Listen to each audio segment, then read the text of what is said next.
जोधपुर की महारानी परम भक्ति मता माता मीरा, हमारी भक्ति मता माता मीरा का विवाह चित्तौड़ के राणा सांगा के सुपुत्र श्री भोजराज के साथ हुआ।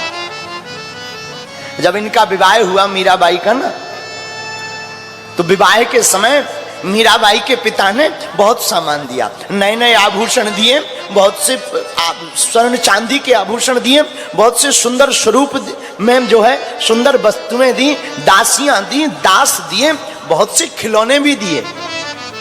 लेकिन मीराबाई रोने लगी, आंखों में आंसू भर के कहती, पिताजी अब मैं क्या कहूं। पिता कहता, बेटा देख तू रो मत। मीराबाई की विह्वलता इतनी है कि जैसे कोई जन्म भर के लिए बिछुड़ता है ना, उसका शरीर अधीर हो जाता है। जैसे मां अपने पुत्र को कई सालों के लिए विदेश भेजती है तो मां फूट फूट करके रो पड़ती है। जैसे वन से आती हुई गाय अपने बछड़े को देख करके सब मर्यादा तोड़कर दौड़ करके बछड़े को चाटने लगती है ना, जैसे जल से अलग करने पर मछली फड़फड़ाने लगती है ना, वैसे ही आज मीरा का हृदय फड़फड़ा रहा। मीरा कहती है, पिताजी आप हमें कोई वस्तु दो या ना दो, एक बात बोलूं। और इतना कह के मीराबाई मूर्छित हो गई, गिर पड़ी पृथ्वी पर। लोगों ने उठाया, थोड़ा सा पानी डाला, थोड़ा सा हवा झलाया, मीरा ए मीरा क्या हुआ। आंसुओं को पहुंचा, मीराबाई को होश आया और फिर चिल्लाकर करके मीरा रोने लगी। मीरा हुआ क्या है। मीरा कहती है, आपने जितनी वस्तुएं दी पिताजी सब रख लो, अगर तुम्हें देना ही है ना, तुम अपनी बेटी को जिंदा देखना भी चाहते हो ना कि मैं जिंदा रहूं, एक ही शर्त पर आपकी बेटी जिंदा रह सकती है, बोलो ना बेटा क्या। मीरा कहती, पिताजी अगर आपको देना ही है ना तो हमारे गिरधर लाल को हमें दे दो, और कुछ नहीं मीरा को चाहिए। मीरा को तो सिर्फ गिरधर लाल चाहिए। मेरे तो गिरधर गोपाल दूसरा ना, मीरा केवल गोपाल है, दूसरा कोई नहीं।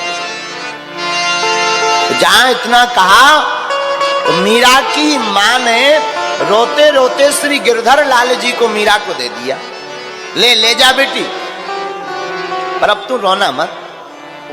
जहां ठाकुर जी को मीरा ने पाया सोई गले से लगा दिया। परिवार के जबरदस्ती कहने पर विवाह किया है। मीरा तो कहती रही मैं तो विवाहित हूं। लोग पूछते थे कौन है तुम्हारा पति, जाके सिर मोर मुकुट मेरो पति सोई। मीरा कहती जिसके सिर पर मोर मुकुट है वही हमारा पति है। आहा, हाथ में श्री गिरधर गोपाल लिए मीरा रोती रोती चली जा रही। चित्तौड़ के नगर में प्रवेश हुए तो विवाह के आगमन पर माताएं बड़ी प्रसन्न हुई बहू को देख करके।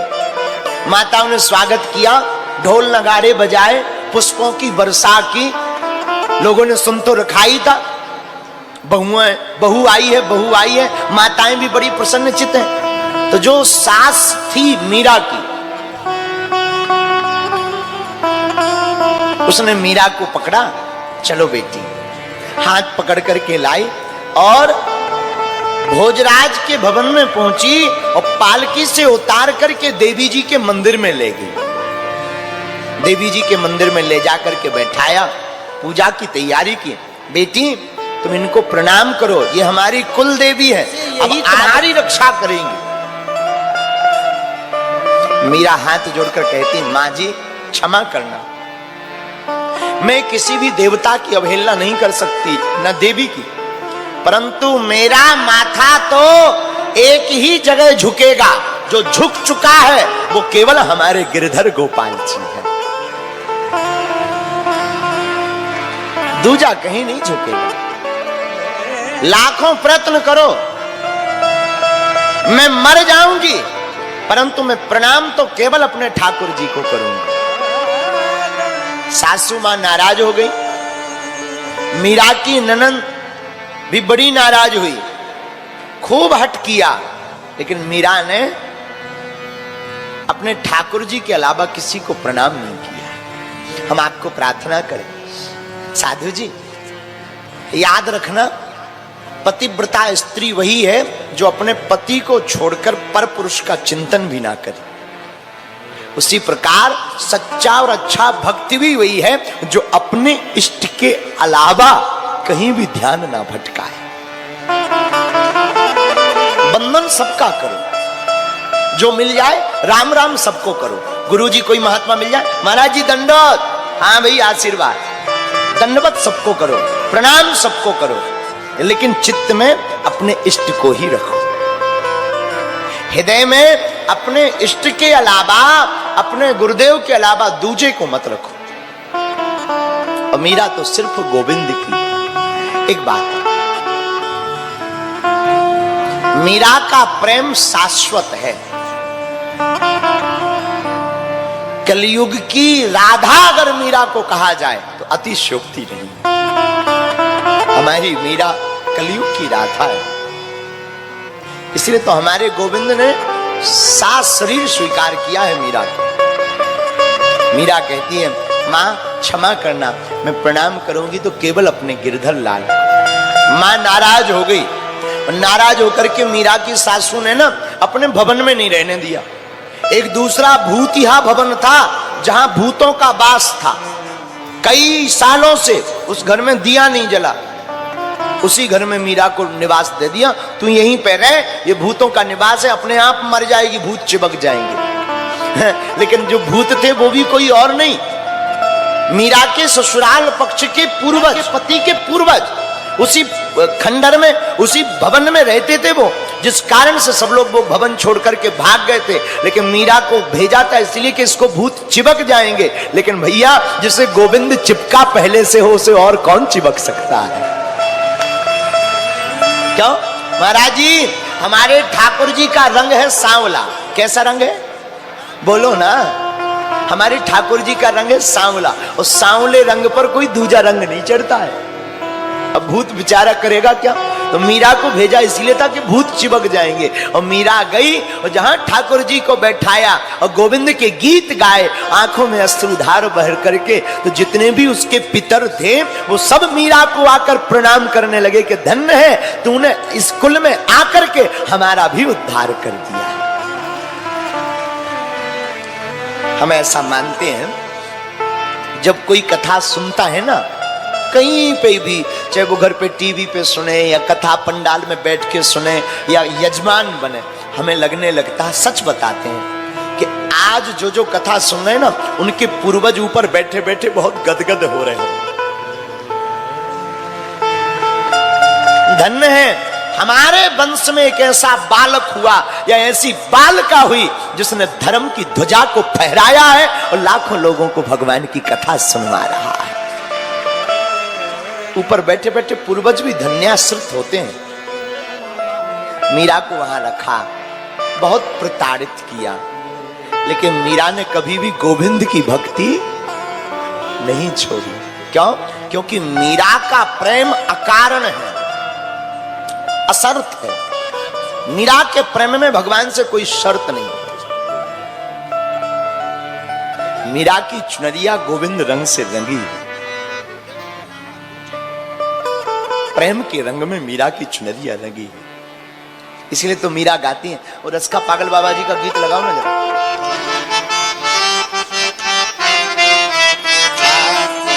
हा हा हा हा, प्रेम रंग में रंगी चुनरिया हो,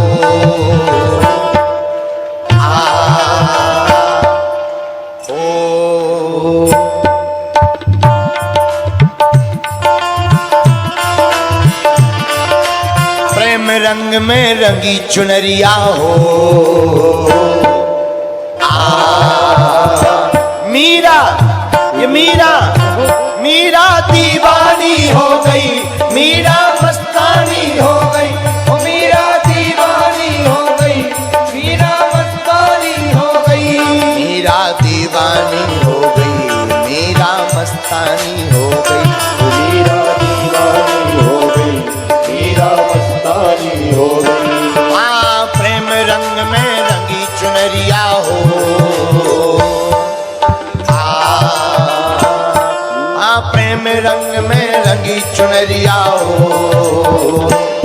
मीरा मीरा मीरा दीवानी हो गई, मीरा मस्तानी हो गई, मीरा दीवानी हो गई, मीरा मस्तानी हो गई, मीरा दीवानी हो गई, मीरा मस्तानी हो गई, मीरा दीवानी मीरा मस्तानी हो गई। दोनों हाथ उठाकर पीछे वाले में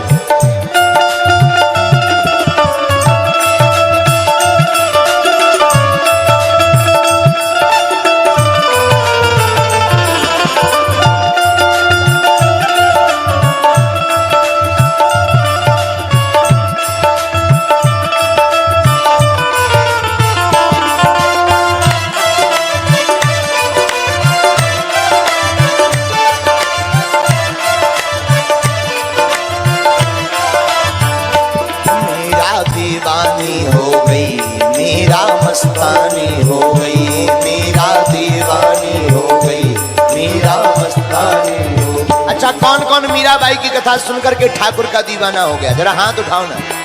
प्रेम रंग में रंगी चुनरिया हो मीरा, ये मीरा मीरा दीवानी हो गई, मीरा मस्तानी हो गई, मीरा दीवानी हो गई, मीरा मस्तानी हो गई।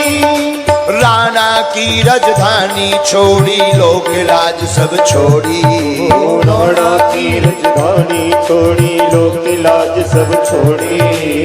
रंग के श्याम में रंग के चूनर मीरा जी ने ओढ़ी, रंग के श्याम में रंग के चूनर मीरा जी ने ओढ़ी, रंग के श्याम में रंग के चूनर मीरा जी ने ओढ़ी, रंग के श्याम में रंग के चूनर मीरा जी ने ओढ़ी।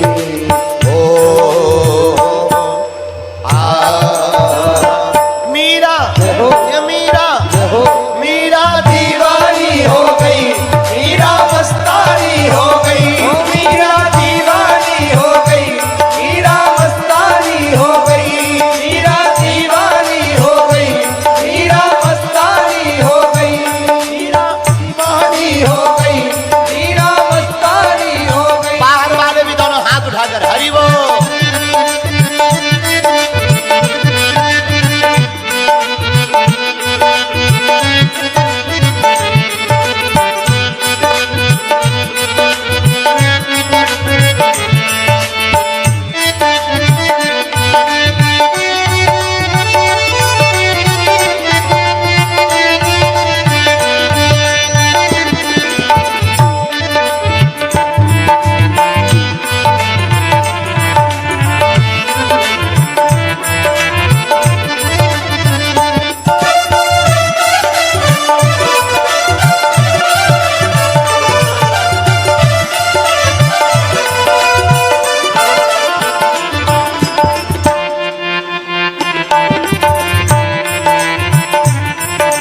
इस दुनिया से प्रीत तोड़ के श्यामल रंग चढ़ाया, इस दुनिया से प्रीत तोड़ के श्यामल रंग चढ़ाया।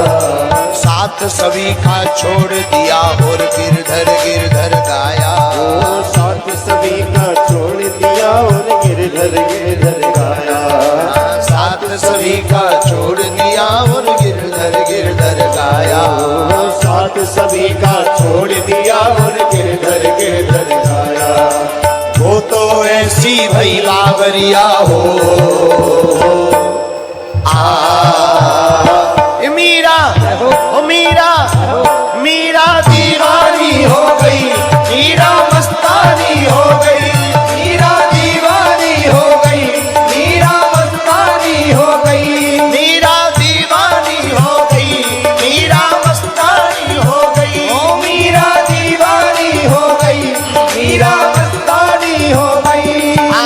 प्रेम रंग में रंगी चुनरिया हो मीरा मीरा दीवानी हो गई, मीरा मस्तानी हो गई, ओ मीरा दीवानी हो गई, मीरा मस्तानी हो गई, मीरा दीवानी हो गई, मीरा मस्तानी हो गई, ओ मीरा दीवानी हो गई, मीरा मस्तानी हो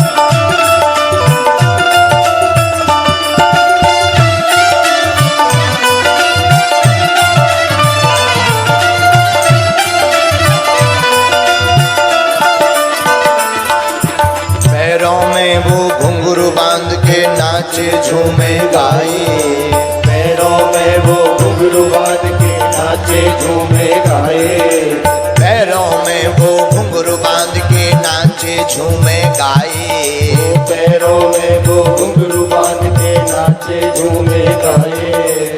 भाई बिहरनी श्याम बिरा और कोई न इसको पाए, ओ भाई बिरहनी श्याम बिना और कोई न इसको भाए। हाँ भाई बिरहनी श्याम बिरा और कोई न इसको पाए, भाई बिरहनी श्याम बिना और कोई न इसको भाए। वृंदावन की गई डगरिया हो,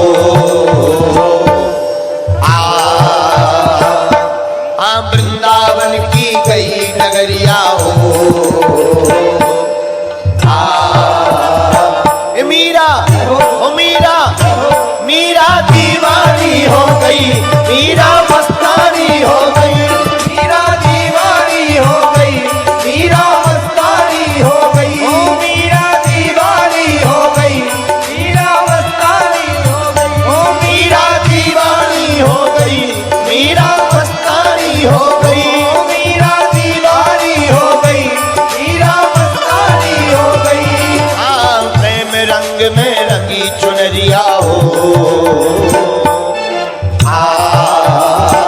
मीरा ए मीरा, मीरा दीवानी हो गई, मीरा मस्तानी हो गई, मीरा दीवानी हो गई, मीरा मस्तानी हो गई, ओ मीरा दीवानी हो गई, मीरा मस्तानी हो गई, मीरा दीवानी हो गई, मीरा मस्तानी हो गई, मीरा दीवानी हो गई, मीरा मस्तानी हो गई। वृंदावन बिहारी लाल की जय। ओ प्रेम रंग में रंगी चुनरिया हो, ये मीरा ओ मीरा, मीरा दीवानी हो गई, मीरा मस्तानी हो गई, मीरा दीवानी हो गई, मीरा मस्तानी हो गई। मीराबाई बैठ जा बैठ जा बैठ जा, आसन लो। मीराबाई भगवान के प्रेम में इतनी डूबी, उन्हें संसार का कोई भान ही नहीं है। और हम आज के चरित्र में जो हम आपको स्पर्श कराना चाह रहे हैं वो भाव ये है कि भगवान की भक्ति या भगवान का प्रेम किसी शर्त से नहीं होता। भगवान की भक्ति तो अकारण होती है और असर्त से होती है। संसार में ऐसी कई चीजें हैं जो अकारण हैं, जैसे माता पिता का मिलना, कोई कारण अकारण। मां का प्रेम अकारण मिलता है, शरीर का मिलना, काया का मिलना, यह भी अकारण है।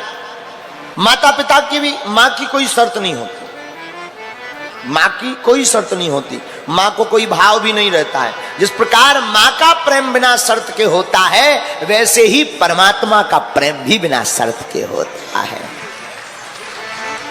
मां, महात्मा और परमात्मा, कौन कौन? मां, महात्मा और परमात्मा। मां का प्रेम, महात्मा का प्रेम और परमात्मा का प्रेम किसी शर्त के नहीं होता, ये तो बिना शर्त के होता है। ये मीराबाई की भक्ति से हम आपको सीखने को मिलता। लेकिन कई लोग ऐसे हैं जो बिना शर्त के कुछ करते ही नहीं, और कई लोगों को तो सीधी बात भी दे दो, अगर पकड़ा दो हाथ में तो उसका भी वो इतना ज्यादा विस्तार कर देते हैं कि हनुमानी जी बचाएं। ऐसे ही एक बार हमारा एक चेला है चंगीलाल, तो एक बार चंगीलाल को एक गुरुजी ने कहा कि तुम गीता पढ़ा करो, गीता। ठीक है महाराज, जो आज्ञा। गीता की एक पुस्तक दी। चंगीलाल बहुत बैरागी आदमी, और बैरागियों की 3 ही साधन होने चाहिए, लोटा, सोटा, लंगोटा। बैरागियों के 3 साधन है महाराज जी, केवल 3 ही वस्तु बैरागियों के पास होनी चाहिए, लोटा, सोटा और लंगोटा। ज्यादा कुछ बैरागियों के पास होना भी नहीं चाहिए, लेकिन नहीं तो गड़बड़ हो जाती। तो चंगीलाल भी बड़ा बैरागी आदमी, गुरुजी ने कहा गीता पढ़ा करो, गीता, जो आज्ञा। गीता की किताब दी, और ये इतना विचित्र आदमी कि गीता की पुस्तक घर पे लाया, सोई चूहा खा गए। अब इसने कहा ये तो बड़ी बुरी बात, झोपड़ी में रहता था, चूहा खा गए गीता को, इसका दिमाग खराब। इसने कहा अब चूहों के लिए उपाय क्या है? किसी ने कहा बिल्ली ले आओ, ये बिल्ली ले आया। लेकिन किसी ने कहा बिल्ली तो ले आए पर बिल्ली को दूध चाहिए, तो दूध कहां से आए? बोले गैया ले आओ। तो बिल्ली लाया, अब बिल्ली के लिए चाहिए दूध, तो दूध के लिए लाया गैया। अब गैया को बाहर तो बांध नहीं सकते, सो गौशाला बनाई। गौशाला बनाई तो अब भजन करें, गौ माता को देखें यार। तो एक व्यक्ति को रखा कि कम से कम भाई तुम गाय माता को देखा करो, गाय की सेवा किया करो। वो रहने लगा तो अब भोजन बनाने वाला कोई चाहिए। तो इसने कहा विवाह ही कर लो, लुगाई ले आओ। शादी कर ली सो लुगाई ले आया, है बैरागी, लुगाई ले आया। अब जब लुगाई आ गई तो लुगाई बोली हम कहां रहे, मकान तो बनवाओ। इसने कहा ये भी बात जरूरी है, ये भी बहुत जरूरी बात है। इसने मकान बनवाया, और जब मकान बन गया लुगाई हो गई सो लड़का वाले भी हो गए। जब बाल बच्चे हो गए तो बच्चों के लिए पत्नी ने कहा कुछ कमाओ, सो गीता छूट गई, भजन छूट गया, अब लगे कमाने। 1.5-2 साल बाद फिर गुरुजी मिले, बोले कहो चेला क्या हाल है? बोले कोई नहीं आपकी कृपा है।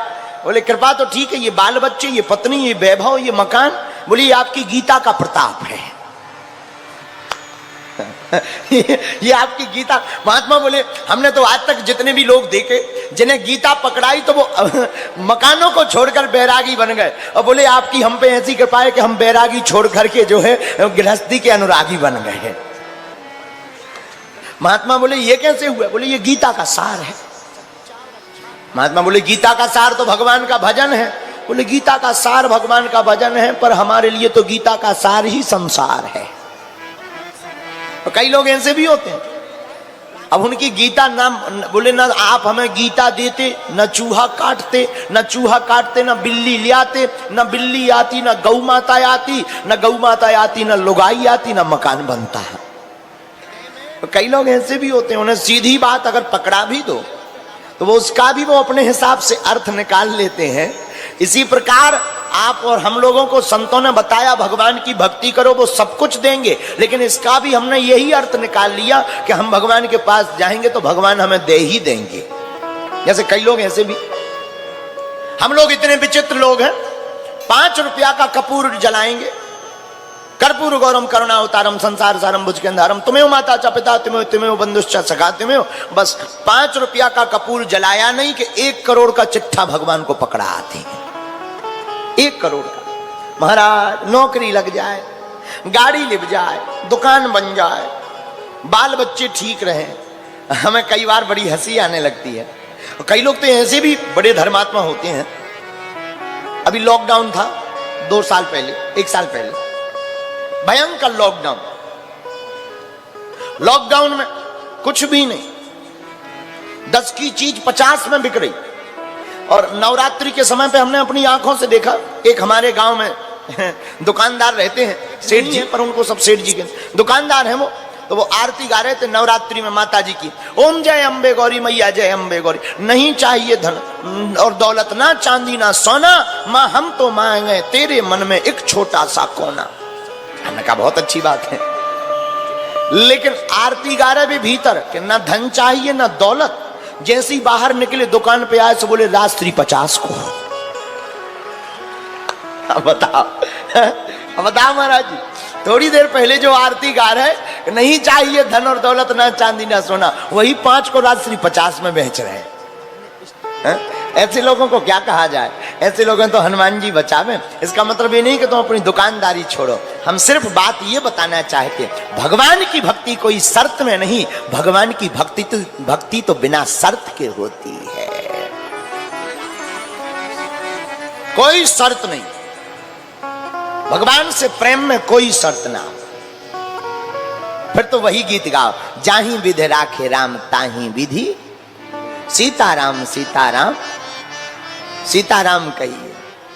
जैसे राम जी रखें वैसे ही रहना चाहिए, यही सार है, बाकी कुछ सार है भी नहीं। अगर आप शर्त के साथ प्रेम करोगे तो परमात्मा को पा नहीं पाओगे। शर्त पूरी ही कर पाओ। एक बात और याद आ गई तो बताएं, भगवान से हम मांगते भी कितना है, जितनी हम लोगों की क्षमता होती। जो छोटे पद पे है वो सोचता है बड़े पद पे पहुंच जाए, जो एक लाख रुपया का आदमी है वो सोचता है 5 लाख हो जाए। इसके अलावा हम लोग मांगते क्या है? कुछ भी नहीं। तो हम लोग मांगते अपनी हैसियत से हैं, लेकिन अगर परमात्मा पर छोड़ दें तो परमात्मा देंगे अपनी हैसियत से। है? हम लोगों की क्षमता कमजोर है, परमात्मा की देने की क्षमता बड़ी है। हम मांगेंगे तो सीमित मांगेंगे, और परमात्मा जब भी देगा तब वो असीमित देगा, उसका कोई पार नहीं होगा। लेकिन ना तो धैर्य है, न ध्यान है, न इतना भगवान के प्रति भरोसा। हम लोग तो भगवान भी बदलते रहते हैं कि अगर सागर वाले अगर पहलवान हनुमान जी काम नहीं कर रहे तो बागेश्वर वाले करेंगे। हनुमान जी भी बदलते रहते। एक जने हमें मिले, बोले गुरुजी हम पहले इन बालाजी के पास जाते, बालाजी के पास आ गए। हमने कहा बड़ी विचित्र बात है। हमने कहा बालाजी हमारे कब से हो गए? बालाजी तो सबके, लेकिन हमने उनसे पूछा कि आप उन बालाजी के पास जाते थे, फिर इन बालाजी के पास क्यों आए? बोले वहां हमारा काम नहीं हुआ। तो हमें हंसी आ गई। हमने कहा जब वो बालाजी नहीं कर पाए तो जे बालाजी क्या करेंगे? भाई बालाजी में कोई अंतर है क्या? बालाजी तो एक है, हनुमान जी तो एक है, उनमें कोई अंतर नहीं। हरि व्यापक सर्वत्र समाना प्रेम ते प्रकट हो ही में जाना। जहां भक्त प्रेम पूर्वक परमात्मा को पुकारता है वहीं हमारे परमात्मा प्रकट हो जाते हैं। भगवान में कोई अंतर नहीं है, लेकिन हम लोग अपने हिसाब से व्याख्याएं करते रहते हैं कि इन हनुमान जी ने कृपा नहीं की, शायद ये वाले हनुमान जी करेंगे, शायद ये वाले हनुमान जी करेंगे। हनुमान जी समान है, हाँ, लेकिन भाव जहां दृढ़ हो। भगवान समान है, लेकिन भाव हमारा जहां रम जाए, जिन भगवान के चरणों में, जिन भगवान के भाव, जिनके प्रति हमारा भाव दृढ़ हो जाए, उन्हीं को सर्वस्व मानकर बिना शर्त के परमात्मा से प्रेम करना प्रारंभ कर देना। हम तुमको आज की कथा में इतना ही कह सकते कि अगर बिना शर्त के, बिना कारण के आप परमात्मा से प्रेम करोगे तो हर पल तुम्हारी जिंदगी में मुस्कुराहट बरकरार रहेगी। हमने तो ये प्रत्यक्ष पाया है। हमारी आदत है, हम कभी अपने लिए तो बालाजी से कोई प्रार्थना करते नहीं। इसलिए नहीं करते कि एक तो हम लोग कहते हैं कि भगवान अंतर्यामी है। वो अंतर्यामी है तो वो जानते भी है कि हमें टेंशन क्या है। लेकिन हम लोग भी दो प्रकार के हैं। पहले तो कहते भगवान आप तो सब जानते हो, अंतर्यामी हो। फिर कहते महाराज हमारे पेट में दर्द हो रहा। अरे जब वो अंतर्यामी है तो ये भी तो पता है कि तुम्हारे पेट में दर्द हो रहा। भगवान को क्या बताना, भगवान तो सब जानते हैं, वो सब जगह हैं। इसलिए परमात्मा की प्रीति अकारण होती है। और इस बात को सिद्ध मीराबाई ने भी किया और भागवत के प्रसंग में भी हुआ। बोलो भागवत महापुराण की जय।